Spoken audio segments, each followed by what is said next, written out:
Hello student, welcome to our YouTube channel Commerce Efficiency. आज की class में cover करेंगे कंसेप्ट बैलेंस शीट का। इसे लास्ट क्लास में हमने कवर किया था, प्रॉफिट एंड लॉस का कंसेप्ट कंप्लीट कर लिया विद एग्जांपल। अगर अभी तक आपने लास्ट क्लासेस नहीं देखिए ताकि आपके स्टडी में कंसिस्टेंसी बनी रहे। अगर अभी तक आपने मेरे यूट्यूब चैनल कॉमर्स एफिशिएंसी को सब्सक्राइब नहीं किया, सब्सक्राइब कीजिए और बेल आइकन जरूर प्रेस कीजिए ताकि जब भी मैं न्यू वीडियोस अपलोड करूं सबसे पहले नोटिफिकेशन आपके पास जाए। आप वीडियोस को देखकर आपकी स्टडी बूस्टअप हो। कवर करते हैं बैलेंस शीट क्या होती है। जैसा हमने लास्ट क्लास के अंदर समझा था कि प्रॉफिट एंड लॉस अकाउंट बनाया जाता है। प्रॉफिट एंड लॉस अकाउंट से या तो नेट प्रॉफिट आता है या नेट लॉस आता है। तो एक बिजनेसमैन के लिए सिर्फ इतना ही जानना काफ़ी नहीं होता कि एक अकाउंटिंग पीरियड के दौरान उसने कितना नेट प्रॉफिट कमाया है या फिर कितना उसने लॉस सफ़र किया है। एक बिजनेसमैन ये जानना चाहता है कि उसके बिजनेस की फाइनेंशियल पोजीशन क्या है। फाइनेंशियल पोजीशन जानने के लिए एक बिजनेसमैन बैलेंस शीट बनाता है। बैलेंस शीट बनाई जाती है क्योंकि बैलेंस शीट में क्या होता है कि एसेट्स, लायबिलिटीज़ और कैपिटल होती है। तो जब एक बिजनेसमैन बैलेंस शीट बनाता है तो उसे पता चल जाता है कि फाइनेंशियल पोजीशन क्या है बिजनेस की, यानी कि उसके बिजनेस में कितनी एसेट्स हैं, कितनी लायबिलिटीज़ हैं और कितनी कैपिटल है। कि जो बैलेंस शीट होती है ये एक स्टेटमेंट होती है, इसे हम अकाउंट नहीं बोलते, ये स्टेटमेंट होती है और ये शीट कहलाती है क्योंकि बैलेंस शीट में किस वर्ड का इस्तेमाल किया गया? शीट का। शीट है, किसकी शीट है ये? बैलेंस जो होते हैं लेजर अकाउंट के, यानी कि जितने भी लेजर्स अकाउंट के बैलेंसेस होते हैं उन बैलेंसेस की ये शीट होती है। क्योंकि इसमें बैलेंस शीट में उन अकाउंट्स को दिखाया जाता है जो अभी तक ओपन है, क्योंकि हम जानते हैं कि जितने भी लेजर्स अकाउंट बनाए जाते हैं उन लेजर्स अकाउंट में जो नॉमिनल नेचर के होते हैं उनको तो हमने कहाँ ट्रांसफ़र कर दिया जाता है? Trading and profit and loss account में हम ट्रांसफ़र कर देते हैं जो नॉमिनल नेचर के होते हैं। लेकिन जिन लेजर्स के बैलेंसेस अभी पड़े हैं किस नेचर के? पर्सनल और रियल नेचर के जो बैलेंसेस अभी भी लेजर्स में पड़े हैं उनको हम कहाँ दिखाएंगे? बैलेंस शीट के अंदर दिखाएंगे। क्योंकि trading and profit and loss account nominal nature का होता है, तो इसमें जितने भी एक्सपेंसेस, लॉसेस डेबिट साइड दिखाए जाएंगे, इनकम्स, गेन्स क्रेडिट साइड दिखाए जाएंगे। लेकिन जिन लेजर्स के बैलेंस अभी स्टिल पड़े हैं जो पर्सनल और रियल नेचर के हैं उन्हें बैलेंस शीट के अंदर दिखाया जाता है। कुछ एसेट्स होती हैं और कुछ लायबिलिटीज़ होती हैं। एसेट्स को बैलेंस शीट की राइट हैंड साइड दिखाएंगे और लायबिलिटीज़ को बैलेंस शीट की लेफ्ट हैंड साइड दिखाएंगे। नेक्स्ट डेफिनेशन गिवन है हमारे पास according to J R. Batliboi. Balance sheet एक स्टेटमेंट होती है जो बनाई जाती है ताकि मेजरमेंट कर सके एग्जैक्ट में फाइनेंशियल पोजीशन क्या है बिजनेस की एक सर्टेन फिक्स्ड डेट को। ये जो बैलेंस शीट बनाई जाती है इसे स्टेटमेंट इसलिए बोला गया है क्योंकि ये एक पार्टिकुलर डेट के लिए बनाई जाती है, ना कि एक पार्टिकुलर पीरियड के लिए। इसी कारण से हम बैलेंस शीट बनाते समय एज एट वर्ड का यूज़ करेंगे। जब हम बैलेंस शीट बनाएंगे उसमें जब डेट दिखाएंगे तो एज एट तब डेट मेंशन की जाएगी, क्योंकि ये एक पार्टिकुलर डेट की बनाई जाती है। अगर हम जैसे ट्रेडिंग अकाउंट जो होता है एक पार्टिकुलर पीरियड का बनाया जाता है, अकाउंटिंग ईयर के एंड में बनाए जाते हैं, तो वहाँ पे हमने कौन सा वर्ड यूज़ किया था? For the year ending. लेकिन बैलेंस शीट के केस में हम एज एट वर्ड यूज़ करते हैं जैसा ट्रायल बैलेंस के केस में करते हैं। नेक्स्ट टॉपिक आता है कि नीड और इम्पोर्टेंस क्या है बैलेंस शीट बनाने की। अगर हम बैलेंस शीट बना रहे हैं तो उसका मेन उद्देश्य है क्या? कि मेन जो उद्देश्य है बैलेंस शीट बनाने का वो जानना होता है कि ट्रू फाइनेंशियल पोजीशन क्या है बिजनेस की एक पार्टिकुलर पॉइंट ऑफ टाइम पे।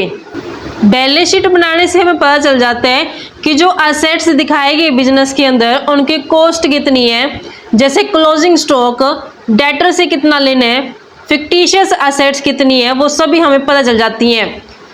हम डिटरमाइन कर सकते हैं नेचर क्या और अमाउंट कितना लायबिलिटीज़ का, और इंफॉर्मेशन हमें प्राप्त होती है कि एग्जैक्ट अमाउंट कितना कैपिटल का एक अकाउंटिंग पीरियड के एंड में, और कितना एडिशन और डिडक्शन किया गया करंट ईयर के दौरान। अगर कैपिटल में एडिशन किया जाता है तो हम उसे ऐड कर देते हैं, डिडक्शन के केस में उसे माइनस कर देते हैं, तो हमें एग्जैक्ट अमाउंट पता चल जाता है कि जो कैपिटल है बैलेंस शीट के अंदर वो अकाउंटिंग पीरियड के एंड में है कितने एक्चुअल में। हमें बैलेंस शीट बनाने से हेल्प होती है कि हम फाइंड आउट कर सकते हैं कि क्या फर्म सोल्वेंट है या फिर सोल्वेंट नहीं है। सोल्वेंट का मतलब क्या है कि अगर फर्म टाइम पे अपने लॉन्ग टर्म लायबिलिटीज़ को पे कर सकती है तो फर्म सोल्वेंट है। अगर फर्म अपनी लॉन्ग टर्म लायबिलिटीज़ को टाइम पे नहीं कर सकती तो मतलब फर्म इनसोल्वेंट है। सोल्वेंट का मतलब है कि जो फर्म के अंदर एसेट्स हैं वो ज़्यादा है उसकी एक्सटर्नल लायबिलिटीज़ है। इनसोल्वेंट का मतलब क्या है कि फर्म की जो एक्सटर्नल लायबिलिटीज़ हैं वो ज़्यादा है as compare to their assets. Balance sheet बनाने से हमें हेल्प मिलती है ओपनिंग एंट्री जो नेक्स्ट ईयर के स्टार्टिंग में बनानी होती है। नेक्स्ट टॉपिक आता है drafting a balance sheet. Characteristics क्या है बैलेंस शीट की, बैलेंस शीट के अंदर क्या खास है। बैलेंस शीट एक तो फाइनल अकाउंट का पार्ट होता है, क्योंकि फाइनल अकाउंट में क्या आता है, trading and profit and loss account और बैलेंस शीट दोनों ही आती हैं, जिसे हम फाइनल अकाउंट बोलते हैं। तो जो बैलेंस शीट होती है एक स्टेटमेंट होती है, एक अकाउंट नहीं होती है, और इसमें डेबिट और क्रेडिट साइड में हम टू और बाय वर्ड का इस्तेमाल नहीं करते अकाउंट का नाम लिखने से पहले, जैसा हम ट्रेडिंग अकाउंट के केस में करते हैं, प्रॉफिट एंड लॉस अकाउंट के केस में करते हैं। क्योंकि जब हम trading and profit and loss account बनाते हैं, trading and profit and loss account, सबसे पहले ट्रेडिंग अकाउंट बनाते हैं। ट्रेडिंग अकाउंट में डायरेक्ट एक्सपेंसेस आते हैं। जैसे हम एग्जांपल ले लेते हैं कि मैंने कैरेज का खर्चा दिखाना है, कैरीज ऑन परचेज, तो यहाँ पे मैं 2 कैरीज ऑन परचेज दिखाऊंगी जब मैं डेबिट साइड पे ट्रेडिंग अकाउंट के आइटम्स को दिखाऊंगी, और ऐसे जब मैं क्रेडिट साइड पे दिखाऊंगी तब बाय वर्ड का इस्तेमाल करेंगे, बाय सेल्स अकाउंट के नाम से। तो जब मैं प्रॉफिट एंड लॉस अकाउंट बनाऊंगी तो प्रॉफिट एंड लॉस अकाउंट में मैं 2 वर्ड का इस्तेमाल करती हूँ। जब डेबिट साइड पे मैं एक्सपेंसेस दिखाती हूँ, जैसे 2 मान लेते हैं कि यहाँ पे सेलिंग एंड डिस्ट्रीब्यूशन का खर्चा है, तो यहाँ पे सेलिंग एंड डिस्ट्रीब्यूशन के खर्चे के आगे मैं 2 वर्ड लगाती हूँ। ऐसे जब मैं इनकम दिखाऊंगी तो बाय मान लेते हैं कि डिविडेंड रिसीव हुआ है, तो डिविडेंड रिसीव के नाम से ऐसे वर्ड यूज़ करते हैं। तो अकाउंट का नाम लिखने से पहले 2 और बाय वर्ड इस्तेमाल किया जाता है जब हम trading and profit and loss account बनाते हैं, क्योंकि ये अकाउंट होता है। जबकि जब हम बैलेंस शीट बनाएंगे ना, बैलेंस शीट में यहाँ पे असेट्स दिखाई जाती है और यहाँ पे लायबिलिटीज दिखाई जाती है। तो मैं असेट्स को डायरेक्टली दिखाऊंगी, फर्नीचर जितनी भी अमाउंट होगी, ऐसे लायबिलिटीज में मैं दिखाऊंगी क्रेडिटर्स कितने हैं, जितना भी अमाउंट होगा।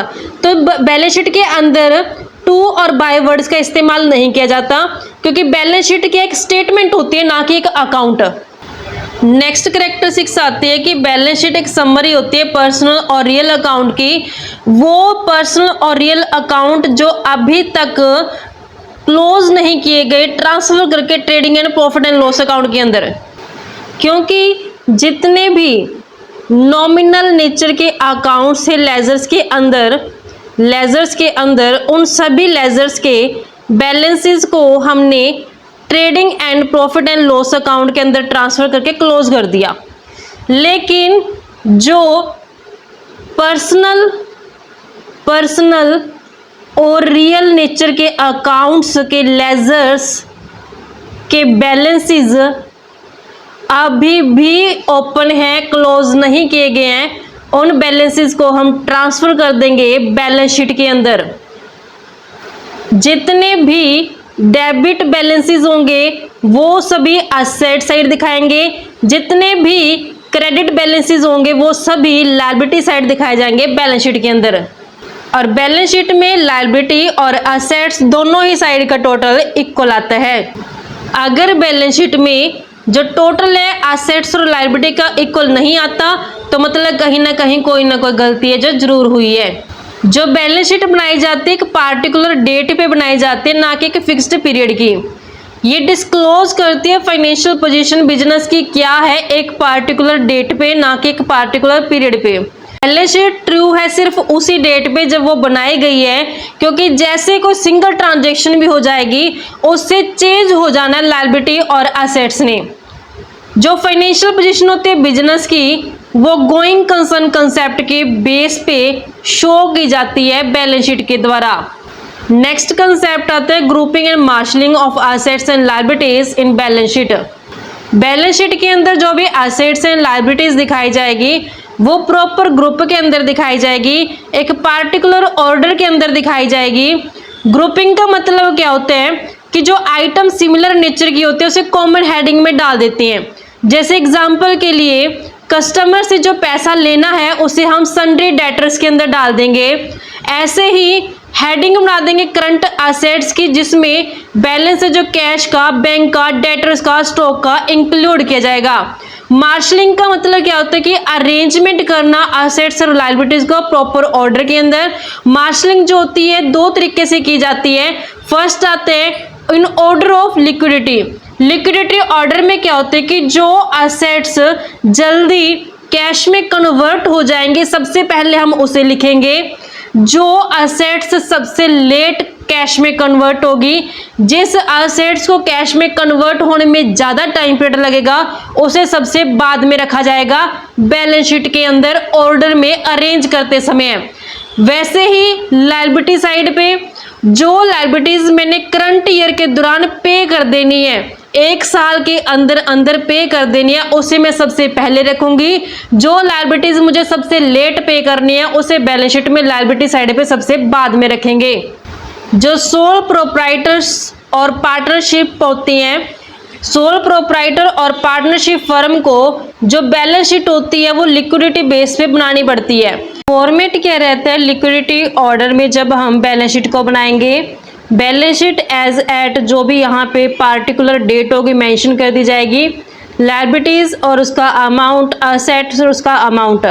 सबसे पहले करंट लायबिलिटीज में उन लायबिलिटीज को शामिल किया जाता है जिनकी payment with in accounting period में करनी पड़ती है। Bank overdraft, bills payable, sundry creditors, outstanding expenses, unearned income. फिर उसके बाद नॉन करंट लायबिलिटी जिसमें लॉन्ग टर्म लोन्स शामिल की जाती हैं। रिजर्व्स, कैपिटल, कैपिटल में ऐड करते हैं अगर नेट प्रॉफिट है या प्रॉफिट एंड लॉस का। लेस करेंगे ड्रॉइंग, लेस करेंगे इनकम टैक्स, क्योंकि ये इनकम टैक्स प्रोप्राइटर की पर्सनल इनकम के ऊपर होता है, ये भी ड्रॉइंग की तरह होता है। लाइफ इंश्योरेंस प्रीमियम जो प्रोप्राइटर ने अपने लाइफ इंश्योरेंस करवाया हुआ उसका प्रीमियम पे किया है तो ये माइनस कर दिए जाएंगे कैपिटल में से। असेट्स में करंट असेट्स जो within accounting period cash में कन्वर्ट हो जाएगी, cash in hand, cash at bank, BR, short term investment, sundry debtors जिसे बुक डेट भी बोलते हैं, closing stock, prepaid expense, accrued income. Non current assets में furniture, loose tools, motor vehicle, long term investment, plant and machinery, land and building, patents and trademark, goodwill, ये सभी शामिल किए जाते हैं। नोट कहते हैं कि यहाँ पे जो वर्ड है वो एज एट यूज़ किया जाता है बैलेंस शीट के अंदर, क्योंकि जो बैलेंस शीट बनाई जाती है ये एक पार्टिकुलर डेट को बनाई जाती है। जिस डेट को, पार्टिकुलर डेट को बनाई गई बैलेंस शीट उसी डेट पे ये ट्रू होती है। अगर सिंगल ट्रांजैक्शन भी हो गई है तो उससे बैलेंस शीट है जो असेट्स और लायबिलिटी जो बैलेंस शीट की वो अफेक्ट हो जाती है। जो टोटल होते हैं लायबिलिटी का और असेट का वो दोनों ही इक्वल आते हैं हमेशा। जो प्रीपेड एक्सपेंस होते हैं उन्हें करंट असेट ट्रीट किए जाते हैं, क्योंकि हमें इससे कोई कैश रियलाइज नहीं होती प्रीपेड एक्सपेंस से। लेकिन जब हम फ्यूचर में यानी कि जब जाएंगे नेक्स्ट ईयर के अंदर तो उसमें बिना किसी फर्दर पेमेंट के इसकी बेनिफिट है जो लेते हैं। नेक्स्ट आता है इसका in order of permanence. In order of permanence में जो बैलेंस शीट बनाई जाएगी वो टोटल ही अपोजिट होगी first in order of liquidity base पे जो बैलेंस शीट बनाई गई है। असेट्स में सबसे पहले हम उन असेट्स को दिखाएंगे जिन्हें बहुत डिफ़िकल्ट है कन्वर्ट करना कैश के अंदर, जैसे गुडविल, इसे सबसे पहले लिखेंगे असेट्स के अंदर। जो सबसे ज़्यादा लिक्विड है जैसे कैश इन हैंड उसे सबसे लास्ट में लिखा जाएगा। ऐसे जो लायबिलिटीज़ जो सबसे लास्ट में पे करनी है उसे सबसे पहले लिखेंगे। जैसे प्रोप्राइटर की कैपिटल है, सबसे पहले लिखी जाएगी। कैपिटल के बाद लिखेंगे नॉन करंट और लॉन्ग टर्म लायबिलिटीज़ को सबसे लास्ट में लिखेंगे करंट लायबिलिटीज़ को। जो जॉइंट स्टॉक कंपनी होती हैं, कंपनी एक्ट के अकॉर्डिंग उन्हें बैलेंस शीट जो होती है अपनी परमानेंस यानी कि ऑर्डर ऑफ परमानेंस पे बेस पे बनानी पड़ती है। बैलेंस शीट बनाने से पहले हम क्लासिफिकेशन समझेंगे एसेट्स और लायबिलिटीज़ का। क्लासिफिकेशन क्या है एसेट्स का और क्लासिफिकेशन क्या है लायबिलिटीज़ का, कवर करेंगे नेक्स्ट क्लास में। ऐसी ही रेगुलर क्लासेस के लिए आप मेरे यूट्यूब चैनल कॉमर्स एफिशिएंसी को सब्सक्राइब, लाइक और शेयर करें। बेल आइकन जरूर प्रेस करें ताकि जब भी मैं न्यू वीडियोस अपलोड करूं सबसे पहले नोटिफिकेशन आपके पास आए। आप वीडियोस को देखकर आपकी स्टडी बूस्ट अप हो।